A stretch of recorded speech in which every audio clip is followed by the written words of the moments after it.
Hello, everybody. Welcome back to Doomer Optimism. I am here with Ryan and Trevor. I am talking to them about their book, Mulberries in the Rain, Growing Permaculture Plants for Food and Friendship. Um, Actually, Jim Rutt, friend of the show, reached out to me and said, I know these guys and they're a great guest. And then I listened to, I think it was Ryan on Jim's podcast. And I think you guys know him personally. He's just a really interesting guy who's kind of like a bit of an expert in everything. He knows a lot more about food and ag than you would think for like a science techie guy. So anyways, he's been a great supporter of the podcast and he made this introduction. And so yeah, I was happy to have you guys on. I want to hear more about the book. And yeah, let's start by just having you introduce yourselves. Maybe Ryan, you can go first and then Trevor. Sounds great. What's up, y'all? Ryan Blosser. I'm a co-owner with Trevor and co-founder with Trevor and Emily of Shenandoah Permaculture Institute. And Trevor and I wrote Mulberries in the Rain recently together. I've got a background in child and family therapy and market farming and been a teacher in the last couple of years. And now I'm running a education farm that integrates the pre-K through 12 Virginia Standards of Learning public school curriculum to the farm setting, which has been a fun project. Mhm. And a bunch of other stuff that may or may not come up, but I've got a pretty textured background. Okay, cool. Trevor? Yeah, I'm Trevor Piersol. Like Ryan said, we started SPI, Shenandoah Permaculture, in 2012 to train and teach permaculture design. My background is in market farming and vegetable production, and I have a 12-acre homestead in the Shenandoah Valley of Virginia. Live here with my wife and two young kids, and my focus on, or my obsession in agriculture is perennial plants and orchard trees and berries. Okay. Let's get into first and foremost, like we have a very wide range of people who listen to this podcast. So somebody who might not have caught our earlier episodes on permaculture, what is permaculture? How is it different from agriculture? I want to hear Trevor's answer to this because we always give different answers. Okay. You can both go. I'll let you go first, Ryan. That's the best, most simplest way I can describe it is permaculture is partnering with the ecosystem. And one of our definitions is a real succinct one, is using nature as a model to design sustainable human habitats. And where it's really can be different from agriculture is that it's about intentional design. So it's a system to help design really a regenerative project. And that project could be landed on the land, or it could be more in the human sector and social. So that's a real quick a definition of a much broader conversation. Trevor's Yeah. Nailed it, man. Perfect. I So can okay. go Yeah, ahead. go ahead. No, you go. I was just going to give a quick example, like just to make it practical. I mean, so when I moved to my 12-acre farm, the permaculture design process was the process that I went through to first observe the landscape and assess and analyze what's going on in the landscape and the history of the landscape and the soil. Work with my spouse, my wife, to get really clear on our goals for why we were moving to this piece of land and what we wanted to get out of it and how that would intersect with what the land had to offer, and then go all the way through the design process. And then one other thing that I don't know if Ryan mentioned it, that underpins the design process that I think is really important because it sets it apart from other like schools of like design or engineering, is there's some basic ethics that are at the foundation of everything we do in design. That's earth care, people care, and fair share, or distribute the surplus, as some people say it. And those are just meant to be like basic umbrella ethics that we can all agree on as humans, that our designs must accommodate or achieve. If they don't, I would consider that not permaculture design. You could do a lot of fancy things with the design process, and they might be detrimental to the earth, for example, and that would not be proper permaculture design because you're kind of violating the ethics. Okay. All right. So yeah, that is clear to me. It seems like they're part of what defines it is there's a real intentionality to it, meaning I'm going to be thinking about what exactly I'm trying to do on this plot of land and how does that work with my family and my lifestyle and all that. How does that work for this particular place? So that's it's sort of like a non-standard, and more our agriculture, at least conventional agriculture, seems to be it's standardized, meaning you're supposed to sort of use the same toolkit no matter where you are in the world, whereas permaculture is going to be adaptive to particular elevations or rainfall, geography, whatever. And then the ethics are seemingly pretty different because it seems like in conventional ag, the main ethos is yield. I mean, it's yield above all else. And then, of course, making it as much money as possible, meaning spending as little as possible on the process to get the biggest yield, which isn't necessarily an ethical approach. It's sort of its own sort of ethos. Any thoughts on that? Do I get that? Is that basically correct? Or you have some more to add to that? I would say yes, and I would add that one of the potential problem in permaculture is the effort to standardize the tools and techniques.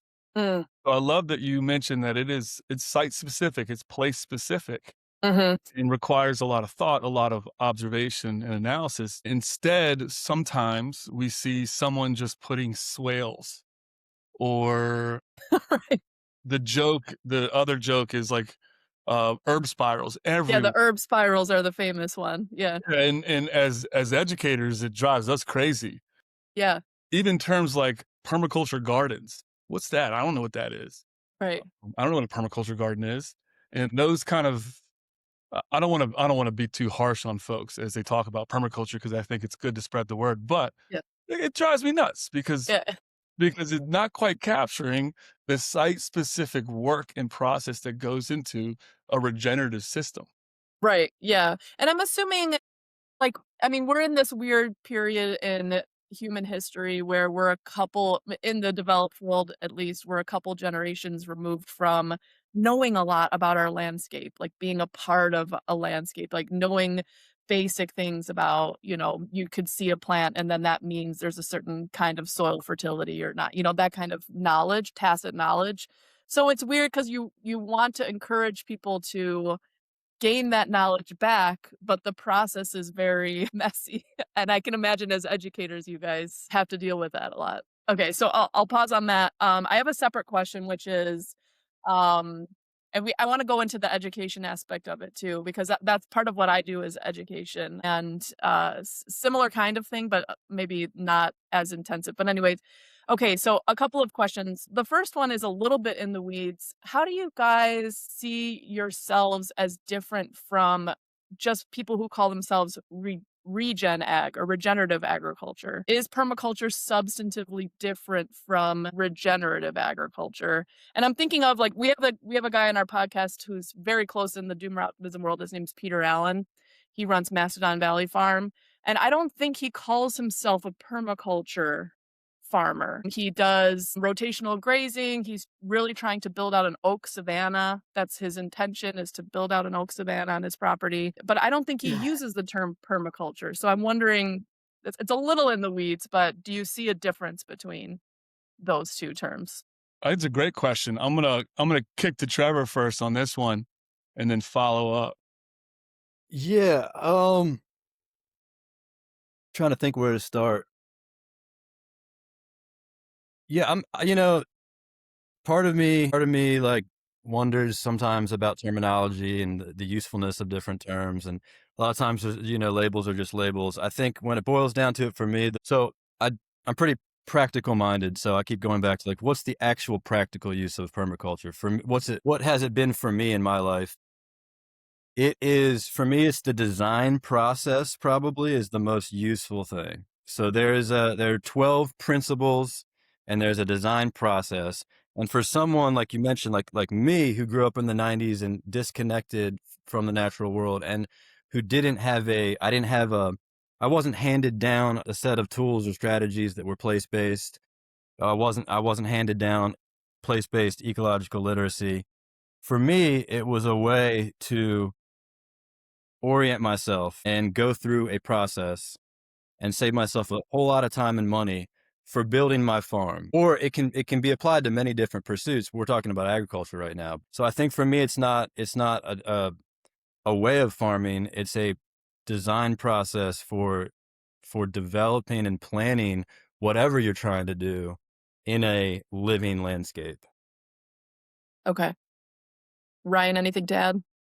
I mean, I'm so glad Trevor's here because I was going to make a joke about beef liver supplements and regenerative ag and the culture surrounding it.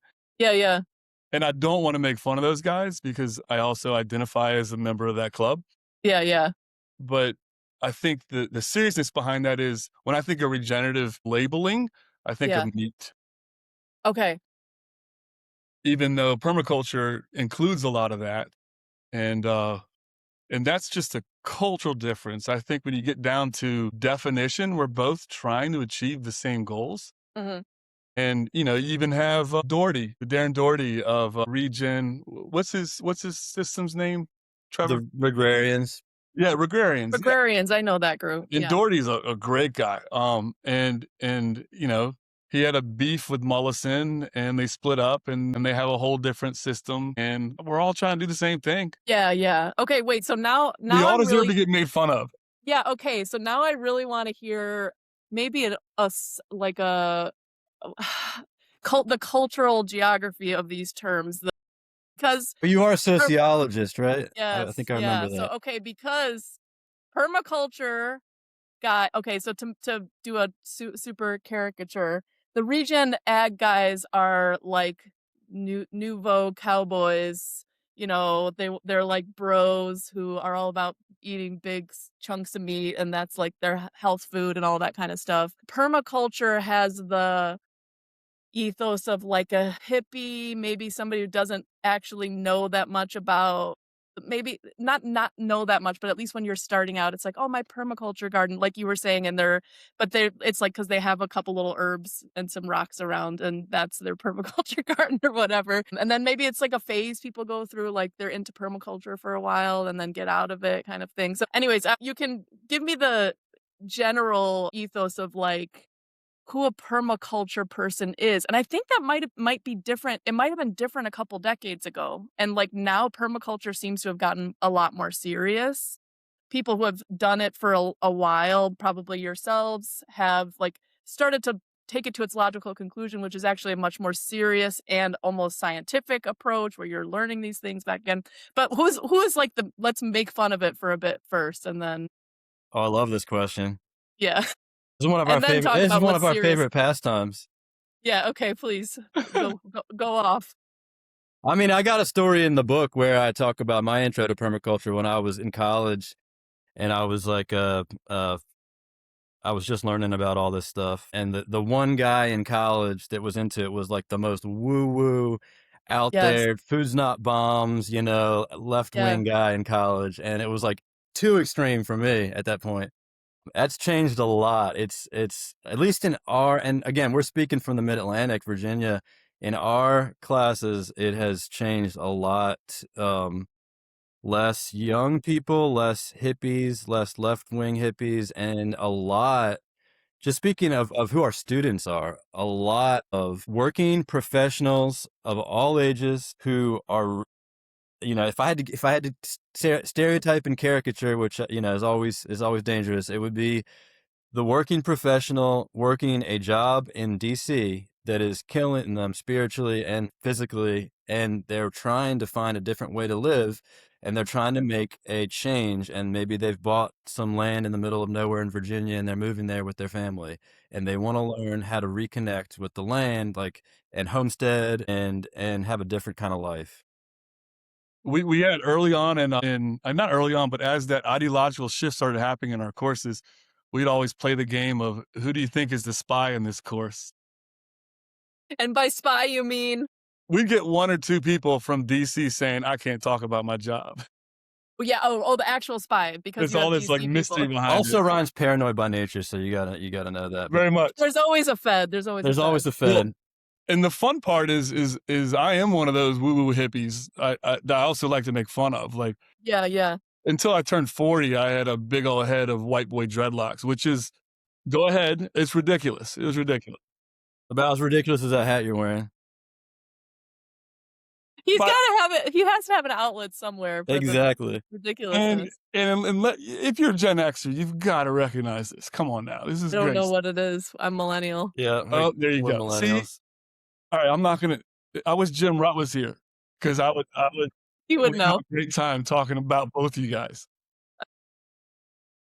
But the gift that the regenerative movement and Salatin gave permaculture and to our courses, in all Mhm. seriousness, is ideological um, diversity, Mhm. which is, as educators, it's really fun but also hard. This is a joke, but it's not a joke. I like to bring up abortion like day one of the course and watch everyone start squirming because there are passionate people that have opinions and are not going to agree with each other in the room. Yeah. And that makes for, to me, that as long as it's handled well, and I think we've learned how to do it better through the years, it becomes almost a dialectic and a convergence, not a divergence, where that tension point is really creative. And so Yeah. I appreciate what feels like a bifurcation in our movement, but I think that where we overlap, there's a ton of strength. And now I'm getting all woo-woo about it, but I believe that.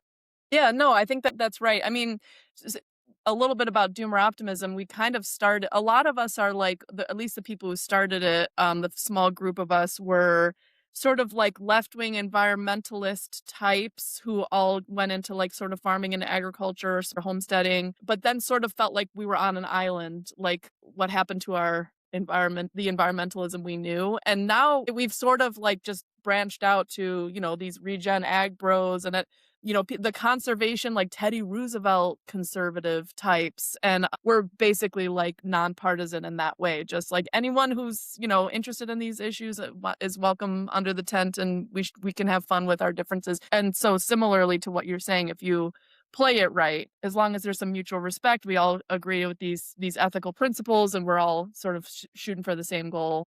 Ideally, we can learn something, but also some tension is good and interesting.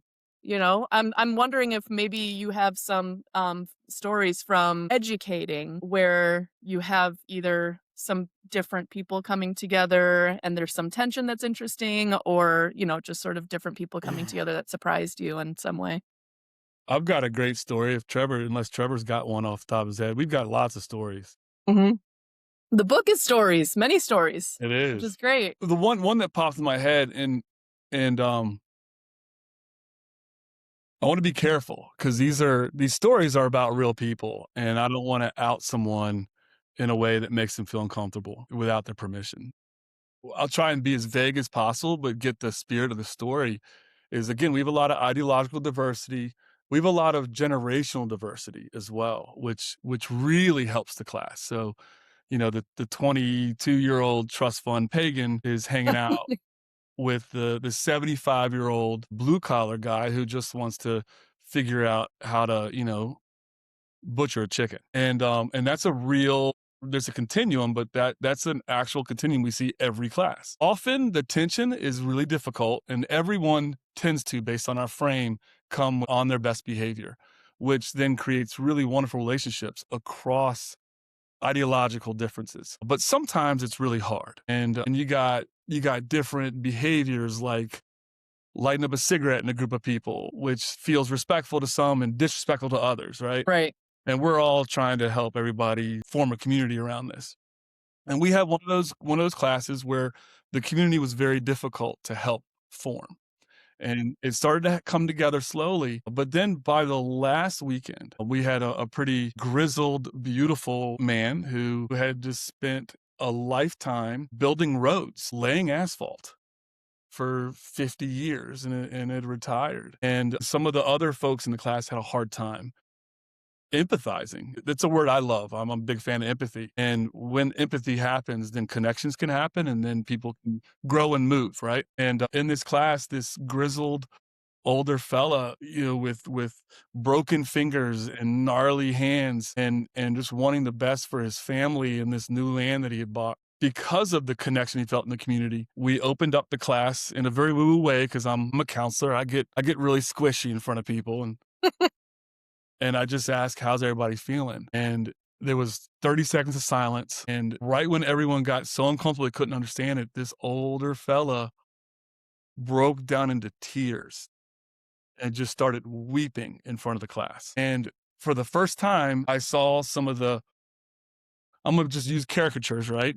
The 22-year-old trust fund hippie pagan actually start to physically move closer to this older fella and started to soften some of the nonverbal cues that they were tossing his way.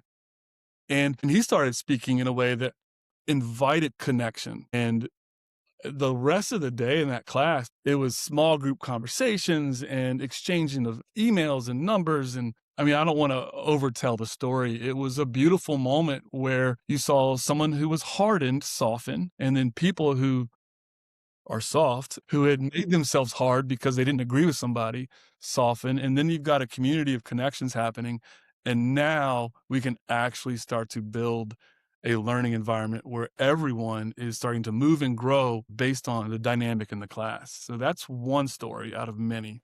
I love that. Yeah, I have my PhD. I wrote my dissertation studying people or interviews with people who basically self-reported half of their foods in and around Chicago. So the people in the city, they would have like a lot of exchange with people outside of the city to get to that 50% number. But there was this thing on the south side of the city that was the urban livestock expo, and you had all these rural people coming in with like goats and chickens, and they didn't bring the bees inside, but like, frames for bees and ducks, and then all these urban people like trying to learn how can I keep these, like how do you deal with them in the winter? How do you deal with pests? Like all this stuff. And it was just so cool to see like these people who would never talk to each other outside of the context of trying to learn about food, talking to each other, just talking shop, and it was just like such a cool thing. People were exchanging information like, yeah, I'd love to pick your brain more. Like, where do you get your feed? Where do you get these? How do you keep your water from freezing, over in the winter? That kind of all these little details you need to know. And it's like this knowledge sharing, but then these relationships. There was a chapter of my dissertation called "Without the Garden, We Never Would Have Met Him." And just so very similar kind of ethos. And of course, that was in sociology. They only want you to write about like social problems. It was like, how is this dissertation just all like positive things? Okay, so Your yeah. title just gave me goosebumps, by the way. So it's a direct quote from somebody. They were in this Wow. particular case, they had their garden out in their side yard, and there was this this is a family in this nearby neighborhood where I live in Chicago, and this guy from the Caribbean walked by and was like, "Oh man, like I saw your compost pile, I saw your garden, like what are you growing, all this stuff." And then they start exchanging, and he's like, "I would do it this way, blah blah blah." And then every time he walked by, they had something to talk about with the garden. So I love it. I love that kind of thing. Okay, so let's talk perennials versus annuals. Maybe I'll put Trevor on the spot for this because he said at the beginning he's a perennialist. I'm also very much a strong perennial advocate. So let's hear the case for perennials. I mean, for me, it's mainly because I'm lazy and I have a bad back, so I like stuff that's easy. Trevor employs his father-in-law to dig his tree holes for him. So My God, you can't even dig the tree holes. I help, but if I have a superpower, it's as a project manager. Very okay. important skill running a farm. No, I mean, you plant them once and they keep coming back, hopefully. And then I think for me, I just love fruit. Like, I don't know. I feel like I've always loved fruit going back to when I was a kid. Like, there's a story in the book about how my dad, when we were growing up, wouldn't let us eat the berries by themselves because they were too expensive. So we could only eat the berries if we put them on our cereal, which is of course what he did. Ever since then, I think I've wanted to have an abundance of berries that I could just crush whenever I want to. Yeah. It goes way back, and all my favorite berries are perennials, and all my favorite fruits are perennials. And I love vegetables as much as the next person. I spend a lot of time vegetable farming, and as I get older, another thing is my timelines for like planning things and waiting for things to become ripe become longer. Like when I first started farming, I couldn't even fathom waiting 5 years for an apple to like produce. Right. I was so eager. I wanted to harvest the tomatoes right away. So I grew tomatoes. And as I'm able to take the longer view and settle into my land, it's like, yeah, you can, if you take your time and slowly, intentionally design things and implement them, you'll get this steepening curve of yields as the years goes on, and it's really gratifying. Ri Trevor's orchard, Wild Rose Orchard, is one of the most beautiful examples of a quote that he says all the time is like, "Go slow to go fast." Because for years I'd go over to his farm and be like, "What the hell are you doing? There's just a bunch of flags in the ground." But now 6 years later, he's overwhelmed with fruit, and it's a great example of how intentional design works. Yeah, I mean, I it's one of those things where you say you're starting like a food forest and it just looks like a bunch of little sticks and it's kind of embarrassing for like a good number of years, but then it is one of those I mean, when you think of these perennial systems, it really is one of those things where it's like nothing until it's too much. Like, and then it's you have so much abundance, you have to figure out what to do with it and make sure you learn the methods of storage and preservation. I mean, the way I think about perennialism, I don't know if this resonates with you all, but like I think about um these native ecosystems. For example, I've heard about this, you know, in the Great Plains, we had the natives burning grasses to sort of make them sweeter and bring the bison in. And then there was like these sort of like planted food forests in various parts of places where different groups that moved around a lot would come back to. And so this idea of like you're sort of doing a mini version of like a hunter gatherer system on your own property where you're like maybe moving your chickens through and you have your little planted forests. In some ways it's like going back almost to an earlier system, a more ancient system of food production such that it's not as much like plowing this or tilling the soil and planting these annual plants that have only been developed somewhat recently. I don't know, does that resonate with you guys at all? Do you Yeah, think in yeah, those actually terms? that reminds me of probably one of the original reasons I got jazzed on it was like from an environmental perspective. Just the idea that annual cropping is like really bad for the soil, leads to soil loss. And so integrating perennials on a commercial scale, like into our food system, Mhm. is one big lever that we could to save soil and rebuild soil. So yeah, that's a huge part of it. Like there's this big agroforestry trend right now, which is great of integrating tree crops into annual agriculture. Yeah. Yep. And I love to see that on a larger scale Yep. for sure. Yep. And the thing about those patterns too is like as a once functional organic market farmer, like that annual vegetable production is hard as hell. Is people don't talk about this enough. Yeah. It is bring you to your knees at least twice a week in tears and frustration difficult. Yeah. Yeah. And those ancient patterns of food production and is just more joyful. I even find myself, instead of buying meat, hunting more now Right. because it's so much fun and you get meat. And same thing with perennial production of fruits and vegetables. Know how to produce at scale without doing the annual stuff. Yeah, right, exactly. Yeah, I mean, this is the question. I mean, maybe we could. I'm curious. Most of these chapters are about plants, but do animals serve a role in the permaculture world? What is the thinking on animals as part of the system? In the book, I punched a chicken. There you go. I don't know any permaculturist wants that one. Yes, they are. They're a big part of it for sure. Yeah, Ryan and I are the plant guys, and we have our colleague, co-owner at Shenandoah Permaculture, Emily Twirty. She's a livestock farmer, an integrated multi-species livestock farmer. My dream on my 12 acres, I've got tree rows that are spaced like 60 feet apart where I have nut trees and fruit trees.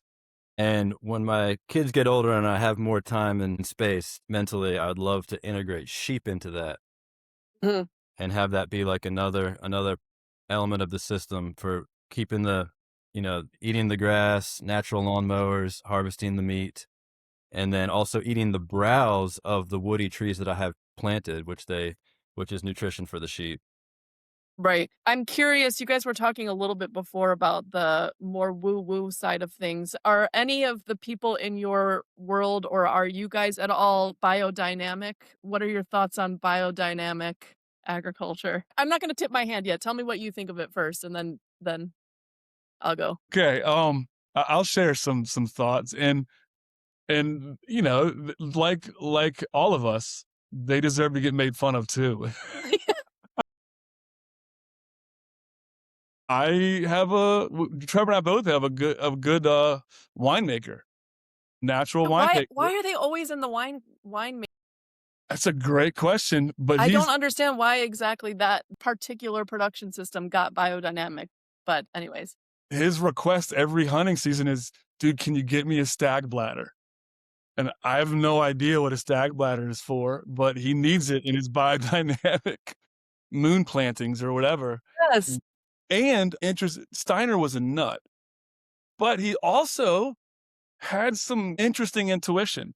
And so I agnostic on how well it works Yeah, because some of it seems really interesting, right. like burying the cow dung in a horn and how it multiplies. Like I can buy into that, right?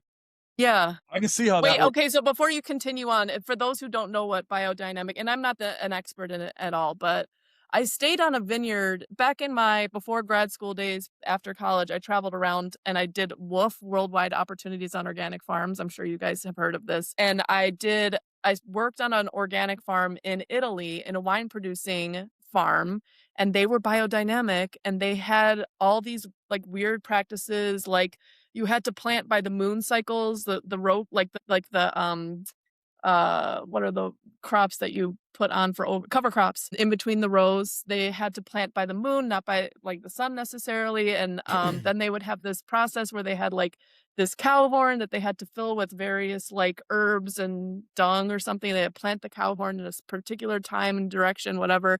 And to me, I'm very like skeptical of things that are too woo woo, while also being somebody who's like skeptical of things going too far in the science direction such that they lose touch with like complex systems. So I've always been kind of skeptical of the biodynamic thing. However, it also is a whole organic system that seems to produce really good outcomes, and it's not necessarily bad. Like, does the cow horn do anything negative? Not really. It's just a ritual that's part of the overall system. So anyways, continue. Well, I'm agnostic, and the people who do it love it. And what I'm curious about is how much of it does line up with science. Because let's face it, permaculture. What is a dynamic accumulator? We write about it in the book. Yes. Is that scientifically actually on point? I don't know. I'm a poet, but I can grow the hell out of some food. And so I'm curious to see how much science ends up lining up with some of the practices, but also going back to like the idea of ritual. This is where it's Mm, really valuable, is because if we don't, as farmers, if we can't structure our days and we can't structure our seasons and our years, then we're going to get lost very quickly in all the work that has to get done. And so that idea, in some senses, is a very Confucius conservative thought, but that idea of ritual grounds the work of growing in structure that seems to really benefit the farmer. And I love that right. thought. Yeah, right. Trevor, any thoughts on Steiner? That's what I was going to say. I was going to take the other side and say that what I like about it is its attempt to synchronize it with the rhythms of nature. And I think all of us could. I know I yearn for that, and I think a lot of people do. And I think that's what attracts a lot of people to it. Yeah. Okay. So now I have more questions. First, let's talk about what I'm really interested in is like, okay, so say what I said before. I don't know if you guys agree with this, but we're in this weird period in history where a lot of people are disconnected from the land and nature, and they've lost a lot of like, tacit knowledge about how things work. Just like natural limits and ecosystems. But so now that we're on the other side of that and trying to relearn, there's a like an almost like an ontology problem of like, how do you know what's right or not? I mean, once you've had that information passed down through generations and then it gets lost, then you're trying to relearn it. And is it like, do you look to science? Do you look to intuition? Do you sort of recreate it from scratch, spending time in nature through time? So I don't know. First, let's answer that, and then maybe use the example of a dynamic accumulator to answer that. How do you tell what's true as you're going through the landscape? What works? Is that the primary thing, or what? As a grower, if it works, I'm gonna repeat that shit every single time. But my answer again in the SPI ecosystem, Shenandoah Permaculture Ecosystem, I get to be the poet and Trevor's the scientist. So my answer is, man, we need to listen to grandmas more. Now that I'm 50, it's time for us to respect our elders a little bit. Right. And even if the grandmas are wrong, we need to act as if they're right Right. and follow suit. Right. Trevor? Yeah, I mean, it's all of it. Like I wouldn't just rely on one tool. I'll rely on science for some things, and yeah, I'll like Ryan. I'll take any like generational wisdom or land-based wisdom I can find. Like that's gold when you meet someone who's lived on the land for a long time. I got to meet some of my ancestors who live in Lithuania who still live on a self-sufficient homestead and grow all the potatoes and onions for the whole year, and that it was invaluable. I wish there was more of I wish I had access to more of that for sure. Right. What I do now is I just grow stuff with my family, and like you guys said, like the land and the plants and the animals give you a lot of very clear feedback. When something works and it tastes good and it's healthy, like it, you feel it, and those because I don't have as much handed down to me, I seek out as many of those experiences with my family as I can. Just practical growing stuff, experiencing it. Like Yeah.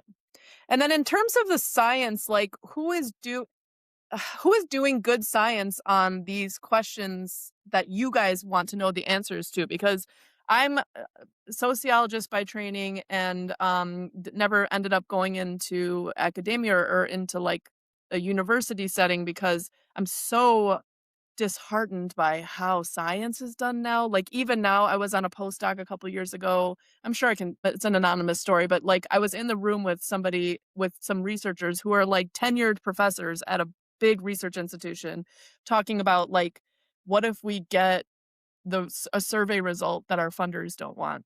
Like, how do we like make sure that that doesn't happen? And I'm just like, I'm so disheartened about how science is done and that it's not done well and that like how peer review is done. So are there still scientists in the academy who are doing good work on this kind of like I mean, what department would Again, it be in? Like horticulture?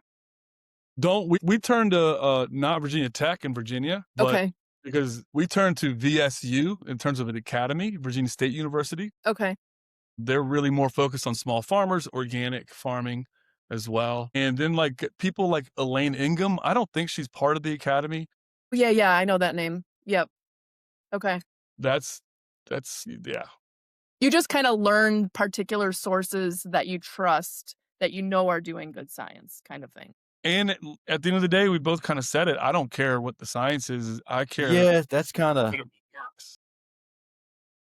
Go ahead, Trevor. what I was thinking. I know Ryan always he likes to create me as a foil as the scientist. I actually have a BA in history. Uh, so I'm not a scientist. Like I don't know even what proper science means. Like I wouldn't even know how to evaluate proper science. I don't think. However, some people I do that I think are attempting to look at things scientifically. What is the advancing eco agriculture? But yeah. What is the guy's name? Look that up. Okay. So I get information from them, and then I think the other thought I had is like a lot of what we're doing with permaculture design is so locally, so like not always small scale, but so human scale Yeah. and so locally embedded that it's not as dependent on science because you're not trying to roll out a replicable model for the mass scale. Right. Yep. Yep. Did you, this is a little into the weeds too, but do you guys find like your local extension agents, are they really helpful in these kinds of systems or not really? Ryan saying no. Not really. Well, like, so Virginia State, like Ryan mentioned, it's a great institution. Like, so I love finding existing institutions that aren't part of this regen permaculture stuff that have valuable resources and Mm, knowledge. And VSU is a great example of that. They've been around since the 1800s. It's a land grant university. And because of their mission to help small, underserved farmers, they're extremely practical. okay. They are a place I can find a professor there who literally all he does is study different ways of trellising raspberries in our climate and which ones Yes. work the best and which ones don't. And I've learned so much from him that's like been immediately practical on my farm. I love that kind of stuff. They're few and far between, but that does exist, and I've encouraged people to like find those resources. Right. Yeah. I think that is actually true that I should not be so down on like science in general. There's a lot of really good work on like specific varietals that work in specific areas with specific types of methodologies for whatever varietal that is. So I should be less harsh about that. I think it's actually there's a lot of people out there and people probably should look to their local resources who's somebody who's looking at growing grapes in Vermont or whatever. I'm sure there's like a handful of experts on that topic. Dynamic accumulators. What is it? What are they? Maybe you can give me an example of one. And then, like, what is this concept? How did it come about? I guess that's a fair question because we did write about it in our book. Yeah, yeah. Who Uh, wants to go? the idea, again, like the spirit of it, not necessarily the scientific truth. The spirit is plants that basically just have really deep tap roots and that produce a lot of above ground mass foliage like really quickly. And so the beauty of those plants is theoretically they're going really deep in your soil, so they're decompacting your soil for you. Theoretically, they're mining nutrients further down in the soil that other plants higher up wouldn't be getting to. And then they're producing so many leaves so quickly that you can just chop and drop, cut off all those leaves and just throw them on the ground as a free source of mulch that then is putting more nutrients into the to feed the tree that they're next to. So the classic example is comfrey, and I love comfrey. It can spread, it can take over, but it's just like the leaves grow so quickly that you can chop them down multiple times throughout the season and mulch your fruit trees with them. And they've got all kinds of, we're big on multi yields, and like these perennial plants that we love like have multiple uses. So comfrey is also a medicinal plant. It also is like an incredible insectary. The flowers are beautiful blue flowers that attract bumblebees in the summer, and it's got multiple different uses. That's great. And maybe it accumulates nutrients, maybe, And but if it doesn't, it's still a great plant. so Right. the beauty of it is it's a signal of the ecological niche it takes. And so to create a guild out of dynamic accumulators and then throw in nitrogen fixers and throw in your 5 members of the guild, it helps as a pattern to select plants. I And so see. that's why it's useful to us more than actually whether it mines nutrients. I see. Okay. And do you guys I didn't see this or maybe but I didn't read all the whole book, but do you have anything that sort of cleans like pulls like contaminants or pollutants out of the soil? This is a major problem in urban ag, which is like we have lead, we have, heavy metals, we have a bunch of stuff that then people are worried about planting and then these things concentrate. So do you have anything like that in your systems? So I'm not an expert on this. There's some plants that I think they consider bioaccumulators that will accumulate more heavy metals than others. And you could Google it, but those would be the ones like if you were trying to bioremediate the soil, you would want to plant those plants in your soil. And then the problem is you have to take them away and dispose of them because Right. those heavy metals aren't going to get broken Have to down. go Yeah, somewhere. they got to go Right. somewhere. So Right. that's typically how bioremediation works for heavy metals. And then organic pollutants can be theoretically be broken down just by having a like healthy, thriving soil food web in your soil. So you'd want to grow a lot of diverse plants and fungi. and if you're talking about like breaking down oil or something like that, but Yeah. it's not something I'm an expert on. Okay. I visited one time this, wastewater treatment facility outside of Portland where Paul Stamets, the mushroom guy, was consulting on pulling contaminants out of human waste, which is like a lot of pharmaceuticals. They are hard to clean out of water, basically, or, out of the black water. And so it was just interesting. It was like all these experiments going on with mushrooms to clean things that couldn't get really cleaned chemically. There Yeah, was no other real rural areas where we live, we've got a big issue with biosolids. I don't know if you've heard about that. Yep. Yeah, what is the biosolids thing? I don't really know that much about it. I know that some like It's anyways, tell me what it is. I don't know. I haven't done a ton of research on it either. What I know, but I know a lot of people that have it on their land. I think it was this idea. It's kind of interesting. So it was like a well-intentioned idea in its day to recycle human, like the waste from a city's waste treatment plant, Yeah, which has fertilizer in it, fertilizer value, to recycle that right, and reuse it by spreading it onto farms. So the farms get right, free fertilizer and they don't have to dump that waste into the water. right. Well, fast forward years later, now I think is what's happening is they're realizing there was a lot of crap in that waste, like forever Crap in the crap. chemicals. Yeah, Plastics, pharmaceuticals. Yeah. Yeah, forever chemicals I think is the big one, that we're all hearing about, PFAS. And yeah. so these farms that were spreading it for years have these really high levels of Now we're PFAS. just accumulated in the It's soil, accumulated which in is the then soil from going years of into spreading this stuff. And it was like, I think it was encouraged, well intentioned, and then unintentional consequences, of course. yeah. Okay. Yeah. I mean, back in the like early industrial period, I know in England there would be like these night soils, people who would like be going and collecting human waste that accumulated and put it back onto farms, which like theoretically you really do want to like keep that fertility somehow in the system rather than be this linear thing, but not if it's all contaminated. Well, and I think that's the problem is the scale, right? Scale. So Right. I don't know if you've read, is it Jenkins' Human Manure Handbook? I know it. I Oh, haven't read it. it's a Yeah. great book. My whole family started shitting in buckets. Yeah. We had a compost toilet Yeah. we lived in Uruguay. Yeah. And and the scale of it is at that human scale. You know who's using it.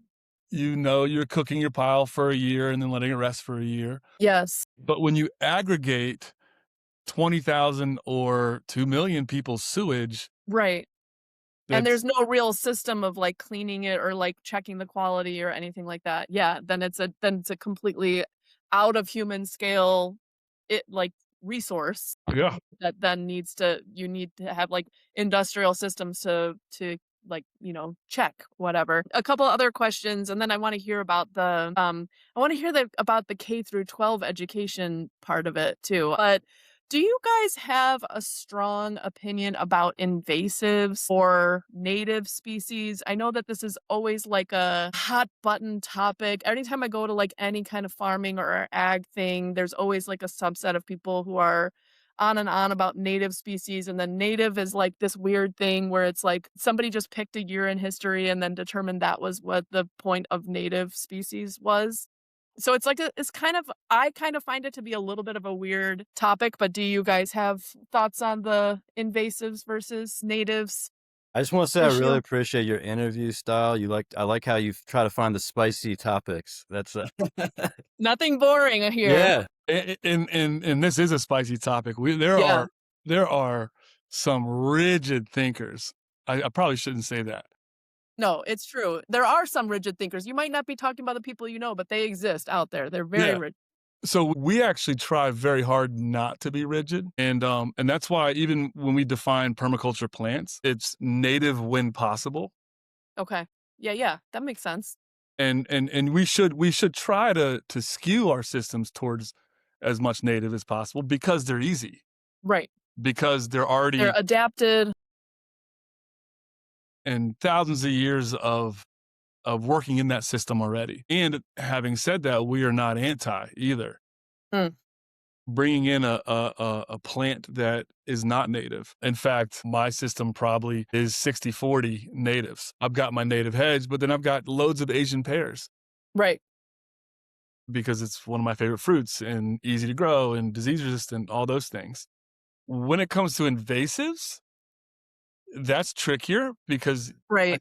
feel Let me clarify the difference between yeah, non-native and invasive, because okay. non-native could just be like a plant that came after some period, that came with colonization or the movement of people. But an invasive is a really pesky plant that messes up your system in some way. So Yes, have a continue. with invasives, be very careful, plant very small, watch very closely, have a harvest plan immediately, and I would just I would be wary of that.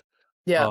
Uh, my wife and I spent about 5 years in Hawaii, and, we fell in love with bamboo out there, But yeah, bamboo is crazy though. and I will there are no soapboxes here, I planted bamboo on my homestead. Hmm. And we adore the plant and we harvest it and we use it and it is invasive and it's worked for our goals and our and where we put it, but I don't recommend it for anybody at Right. all. And so Right. have a real clear connection to that plant and a way of using it. It will get out of control and it will cause damage. And I Right. bet you may get a few emails now knowing that you had a permaculturist on your podcast that planted bamboo. No, it's fine. I mean, basically, the whole ethos of our podcast is like we're not going to be hardcore about any of these things. There's always a use case, and there isn't like a standard necessarily a standard thing. We had in I lived in Uruguay for 7 years in South America, and we had a little grove. The bamboo plant there is called taquara, and it was just so it is you cannot defeat it. I mean, the part of my educational thing is called Rhizoma Field School. It's based at rhizoma is rhizome. These rhizomic, I guess, plants are just so powerful. You cannot defeat them. I mean, we tried so hard hacking at those roots and they just go deeper and they'll just go sideways. So it really is a good metaphor for if you really are trying to take over something and you want to be rhizomatic. Yeah. But yeah, no, yeah, sorry, continue. I was making a joke. Maybe, that's how we handle all the demolition of all the malls around that we're not using. Plant Yeah, some bamboo to just destroy it. yeah, exactly. Trevor, any thoughts on invasives, natives, non-natives? I mean, tons, but I guess I got another plant that comes to mind. The autumn olive is a plant, is a shrub, a really tenacious shrub that's non-native that people consider invasive in our region. And it does spread. It will take over and create these thickets and it'll take over a whole hillside and over the course of years. I would never plant it intentionally probably on my farm. However, I have a small grove of it that is in a part of my wood lot where I can mow around it and manage it so it won't Mhm. spread. And it produces these incredibly delicious, nutritious berries. And we didn't have to plant it, it's just there. Some people might want me to remove it. And they would say, like, oh, just because you have it there, the berries are getting eaten by birds and the birds are spreading the seed, so you're contributing. I like it. It's an awesome grove of, like, delicious berries, and it's not spreading into my property, and I'm keeping it in check. So, like, another part of it is, like, again, with, like, these permaculture systems and the design process, it's all contextual with, like, the humans that are interacting with the plants and the scale and the community, and then if I wanted to have more of them, I would plant a less invasive analog, which is called the gumi, which is a similar berry, tastes the same, but it's not invasive. So then Yeah. you've got options. Yeah, okay, you guys are rebel permaculturalists. I Well, and mean, here's the not really, but well, yeah, yeah. Here's the doomer. I love the title Doomer Optimism, but here's the like, I mean, what are we just gonna eradicate everything we don't like? Everything that's like invading? I'm not an I do not think eradication is gonna help anything. And it's taken over. So why not reframe our relationship and look at these functions of the plant and learn to use it, partner with nature. Sure, I yeah, mean, we're not exactly. eradicating Atlantis. We try. Remember when the spotted lanternfly came in and there was a, like, government-backed effort to destroy a whole swath of Atlantis across, like, several miles across Virginia to stop its advance south? Obviously, it didn't work, Yeah. and Yeah, and the then things lanternfly only came get worse anyway. if you try to do some large scale eradication of something. There's always second, third order effects that people don't see. So it's yeah, we one of the earliest guests we had on the podcast is this woman named Dow Orion. She wrote a book called Beyond the War on Invasive Species. And I really liked that book. It was just such a nice, it basically like, they're here now. So it's almost like, integrate them to the extent that you can. If there's something that they can be useful for in the ecosystem, if they're filling a niche of something else that went away, we can just be like a little bit less ideological about this and a little bit more practical. And then if of course if it's invasive, you want to be take that very seriously, but just to think about these things more holistically and not in such a rigid I way. I have thought one that was more rant on this, sorry, I have strong yeah, feelings. please go. I think We love a rant. a lot of the issue that I see is we just don't have enough humans working the landscape. Yes. Like, that's the if we had more humans working the land intimately, like, we could all manage our own autumn olive patches on our own 10 acres with our neighbors, you know? Right. But we don't. That's not the context of our society right now, unfortunately. Yeah, I mean, there's so many this is a good friend of the podcast, Chris May, she wrote this book, A Small Farm Future. He's a really like, he's been on, like, 10 times, but his whole thesis is, like, we just need more people and even it doesn't even have to necessarily be farms. I mean, even a bunch of people involved in some small gardening, homesteading, permaculture in their yards and their suburban Managing we had the woodlots. yeah, Yeah. we had, oh god, well, the permaculture guy who wrote Retro Suburbia, we had him on and it was like, just having like suburbs as food producing areas, like having all these people involved a little bit where it's not this oppressive thing. So much can come of that with a lot more just attention. The people on the landscape, you're paying more attention. You can be much more ethical about the approach with that when it's not just like everything is giant combines and then there's like And these things on the I side. would Yeah. argue it's more fun and fulfilling to live that way, but Absolutely. that's just me. Yeah. Trevor and I live in a county in Virginia that is the second largest ag producer in the state. Yeah. We happen to also, be neighbors to Joel Salatin and Yeah. Polyphate, which is great. And he's not the norm of the county. He's an exception. Right. So we've got like 10 farmers in Augusta County farming like thousands of acres. And one of the things we both talk about, Trevor actually calls it a farm desert because ag production is not for anyone to eat in the county. No, I know. I know. And Yeah. rather than have, 10,000 acre farms, we want to see 1,000 10-acre farms in the county. Right. Exactly. Yeah. So I'm assuming your education efforts are to try to move things in that direction. I'm curious how, like, what are your programs with K to 12? What do they look like? Do you bring the students out, or how does it look? How do the kids react? So that's actually a project of mine that's not part of SPI. Okay. So SPI is a group of friends who started a business, and we educate and teach permaculture and consult. But we also And SPI is the education is more adults, right? yes, Okay. permaculture. Yeah, but we Okay. also have our own projects that we're working on.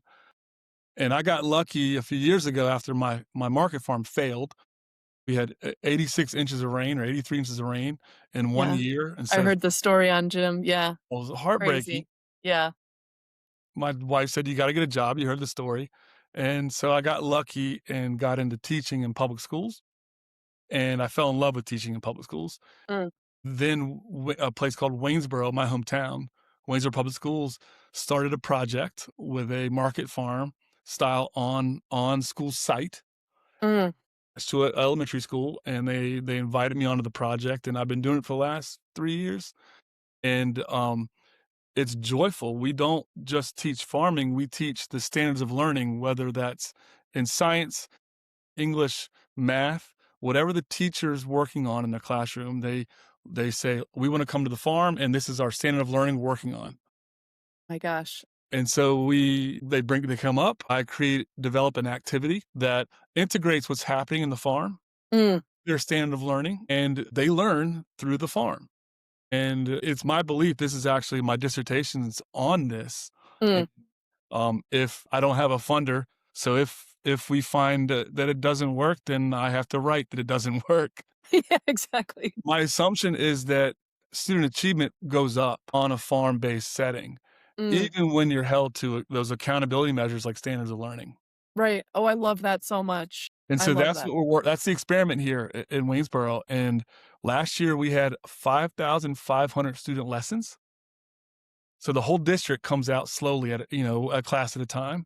And we Okay. also produce 13,000 pounds of organic produce that goes right into our community for some of our foods insecure people. And it goes in cafeterias for our schools too. So it's a Oh, really wow. cool project. Oh, wow, I wanna do this so much now. Yeah, so I'm one thing I started Rizoma Field School, what I did before sort of my day job outside of the podcast, I was bringing students from universities on, like, short study abroad trips to Uruguay and not just, like, talk to the farmers, but do some hands-on work with them, and a lot of times they would not really know much in advance of doing the work, and then they would ask questions about, like, "Why do you do it this way?" And I'm noticing this and this and this, and all the students had all these sort of insights, not just about, like, they call it agroecology in Latin America, but also, like, the social systems, all the people who come over and help, and, like, people as part of a lot of the systems, they're like, make use of everything, like, they have a wood lot, they would cut down a tree the same day,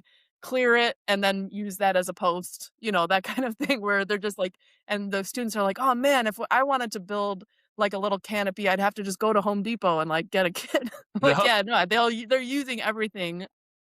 And so now I moved back to the States, I live in Chicago, and so I'm doing similar kind of programs here, and I just started a program with there's a agricultural high school in Chicago, which is kind of weird, but they teach a lot of production ag and, like, it's like John Deere and Monsanto and all these people are on their board. So I partnered with the Nature Conservancy to take them out to different, like, organic farms, sustainable farms, or even like production ag farms that do a lot of conservation practices just so that they can see these different systems. And then the students will do some presentations to legislators at the end of the semester. That part is new for me, the presentation part. I'm like nervous about getting involved in politics, but bipartisan, like we want to have people on both sides of the aisle come out and hear the students. So yeah, that's the model at the moment, but I'm really interested in getting involved in the local public schools too, and I feel my kids all go to the local public school. I feel like that's such a place where this needs to be happening, so that's a very inspirational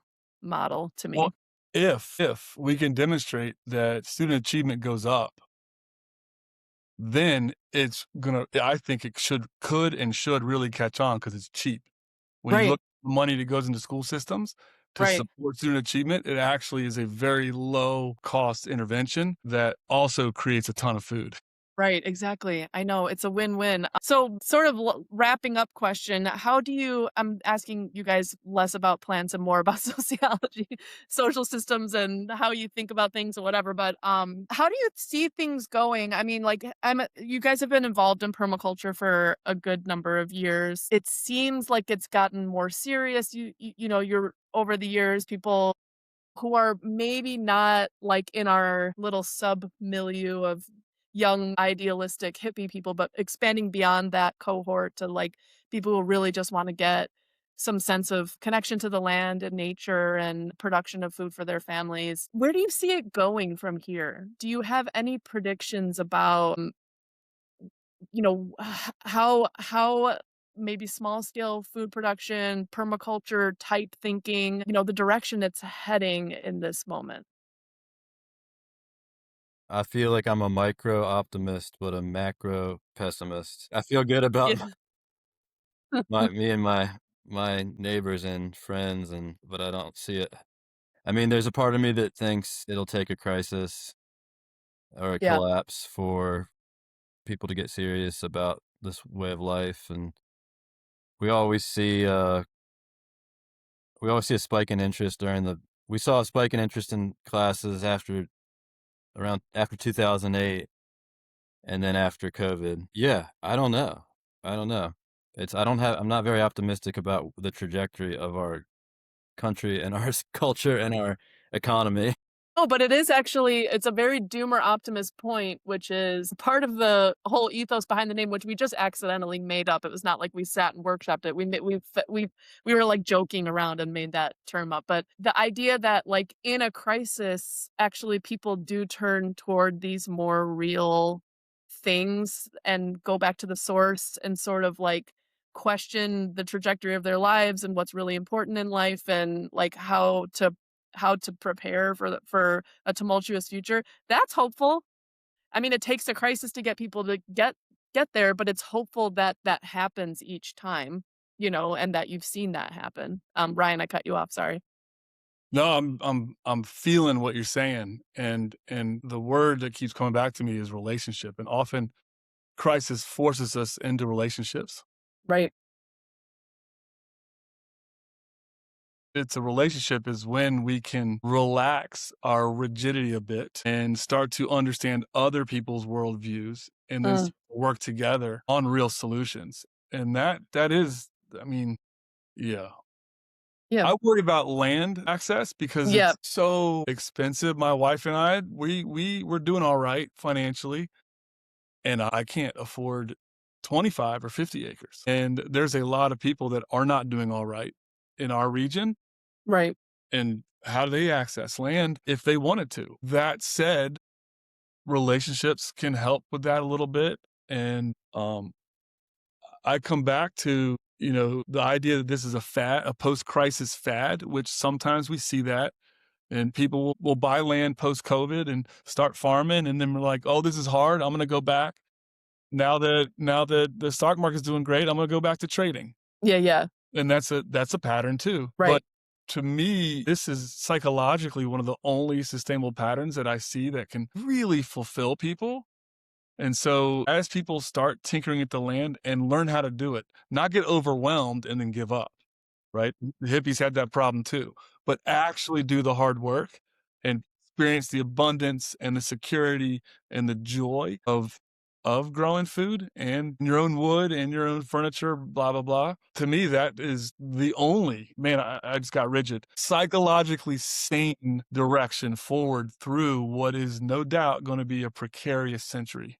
Yeah, for sure. I mean, we have this author who a lot of us have read is John Michael Greer, and he has this concept of stair step collapse, meaning you have these crisis situations, it goes down, and then as that goes down, these other systems sort of start to flourish, and then maybe some people sort of go back to business as usual. But each stair step, you get some serious people who stick with it. Yeah. And then that group just grows and grows. And where he has a phrase is collapse now and avoid the rush. And part of the way we think about doomer optimism is a lot of us foresee this Small Farm Future book, foresee a lot of crises on the horizon with these industrial systems, not just ag systems, but in general, like the financial system, all these weird systems that just cannot continue. just literally, there's no way they can continue indefinitely. That it's actually a little bit hopeful to know that in advance and to think about these alternative systems as best as you can, build them out such that when these stair step systems, collapses happen, you're here. Like you, Ryan and Trevor are here with open arms. Come on in. We've been working on this for 20 years. Like we have some systems that'll work for you. And it's really important to have that infrastructure in place in advance of the difficult. I love that thought. You said John Greer? What's it? John Michael Greer, yeah. I love that thought. I don't want to see collapse happen quickly because there's so many people that get hurt, and I don't want Yes, to. exactly. No one wants that, but yeah. And I love the thought of collapse now. Avoid the rush. Yeah, it's Bill Mollison's quote in a different way of take responsibility for yourself and your family and do it now. Yes, exactly. Exactly. And so that's basically the ethos for a lot of us in many different ways. Just kind of like figure these things out, try to set yourself up, not only because it's good to be prepared for collapse, but because the things are good in and of themselves. It's Yeah. enjoyable, it's healthy, it's good for your soul. There's just so many good aspects to it. That it's important to teach kids, hard work and where their food comes from and all of this stuff. That's an important part of our culture and our civilization. So those kinds of things. It's basically we're completely on the same page. So Jim was right to have introduced us because I was gonna say I'm having echoes of Jim Rutt right now. Yes. Yeah. Our good buddy. Yeah, that's If Yeah, someone's yeah. complaining about money on money return. Yeah, exactly. Exactly. This was awesome. I'm so glad to have met you guys. Hopefully I can get down there. Doomer Optimism, a lot of people who have been on the podcast have been wanting to meet each other. So we've been doing these different events. And my one guy who started Doomer Optimism with me, Jason Snyder, is at Appalachian State University, which isn't so far from you guys. And we've been wanting to put on some kind of event in that part of the country. So if we do, I'll definitely reach out and have you meet all the Doomer optimists who might come. Although the Appalachians, and they would love me saying this, they're so cantankerous. They never leave home. They're like in their shire, which I like about them. That's why I like them. So Not a then they never shire, want a to do an holler. event. Or yeah, in their holler. Yeah, exactly. Well, I'm not even a Lord of the Rings nerd, but there's enough of these people around that I've adopted their language. But anyways, it was so good to meet you guys. Thank you so much for coming on. Yeah. Thank you. Everybody, please go out and buy their book, Mulberries in the Rain, at anywhere you can buy books. Is there a preferable place where people buy it from that you guys have? We recommend straight to the publishing company, New Society Publishers. Okay. And the big request is if you like it or if you don't, just review it. We want feedback and we want as much reviews as possible. Yeah. And how else can people support your work? Shenandoah has info about our classes, and we're on social media at Shenandoah Permaculture. Great. And Awesome. our partner Emily has a book coming out next year about the permaculture nursery. Nice. Okay, cool. So we'll have to look out for that too. All right. Thank you guys so much for coming on.